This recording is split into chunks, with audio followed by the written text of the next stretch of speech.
वेळ देतात त्याच्यावर आपल्याला सुविधा प्राप्त होतील, हजारो लोकांना त्यात रोजगार प्राप्त होईल। एक बेलापूर हॉस्पिटल झालं साहेब, त्यात आज 20-25 लोक आपली ग्रामीण भागातली मुलं तिथे काम करतात, मावशीचं काम करतात। आपण नुसतंच मोदीजींनी कामं नाही केली तर सहन रोजगार किती निर्माण करून दिला त्याचा सुद्धा तुम्ही आम्ही विचार केला पाहिजे। आज अनेक ठिकाणी बघाल तर आम्ही प्रत्येक लोकांच्या हाताला काम देण्याचं काम या मोदी सरकारने गेल्या 11 वर्षात केलेलं आहे। बोलण्यासारखं सरकारमधलं खूप काही काम आहे, पण आता नाही, उद्या परवा अजून एक मोठा कार्यक्रम आहे, त्यात मी निश्चित बोलीन। पहिले म्हणजे मी सगळ्या महिला भगिनींचं मी मनापासून आभार मानते। तुमची नावं घेताना आली किंवा तुम्हाला इथे बोलवताना आली, मला माफ करा। शब्द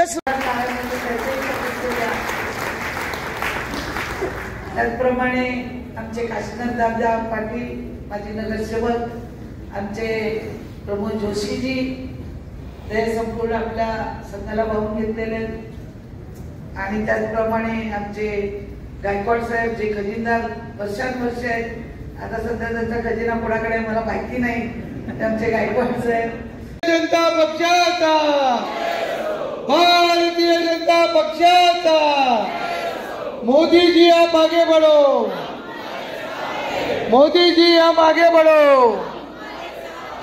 देवेंद्र होतो आणि आपल्या प्रत्येक राज्यात प्रत्येक जिल्ह्यात तालुक्यात आणि गावात मोदींचं नाव सदैव आपण घेतलं होतो, आणि आपलं जे स्वप्न होतं भारतीय जनता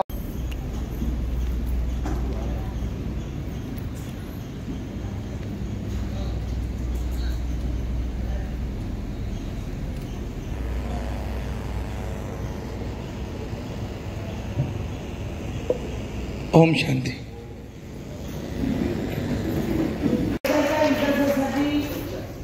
त्यांनी केलेल्या कामाचा आढावा आज आपण इथे देण्यासाठी सर्वजण शॉर्ट नोटीस मध्ये 2 दिवसात आपण इथे जमलेलो आहोत। मोठ्या देवस्थान अमरनाथ यात्रेचं तिथल्या संस्थेचं जे डायरेक्टर पद मिळालेलं आहे ते असे आपले सर्वांचे उद्योजक, प्रसिद्ध उद्योजक, आणि आपल्या CBD मध्ये एकेकाळी ते राहत होते आपले शेजारीच, आणि आपल्या या नव्या मुंबईमध्ये बेलापूर मतदारसंघातून ज्यांनी इथे पहिली शेती लावली आणि शेत कापण्याचं काम मंदाताईंनी केलं ते आपले सुरेशजी हावरे साहेब। आज त्यांचा आपण इथे सत्कार ठेवला, कारण त्यांना काल फोन केला मी, साहेब असं आहे, आपल्याला वेळ असला तर आपण यावं, नाहीतर विचार केलेला विष्णुदास भावेला मोठा सत्कार घ्यायचाच आहे, पण लोकांना कळेल जे बिचारे अंबरनाथ यात्रेला जातात, आपले हावरे साहेब इथे आहेत, हावरे साहेब कधी आपल्याला जायचं असेल तर हेल्प करू शकतात। आज आपण त्यांचा सत्कार घेऊन आम्हाला खूप म्हणजे तुमचं दर्शन घेतलं उद्या आम्ही, तुम्हा दोघांचंही, तर आमचं दर्शन झाल्यासारखंच होणार आहे।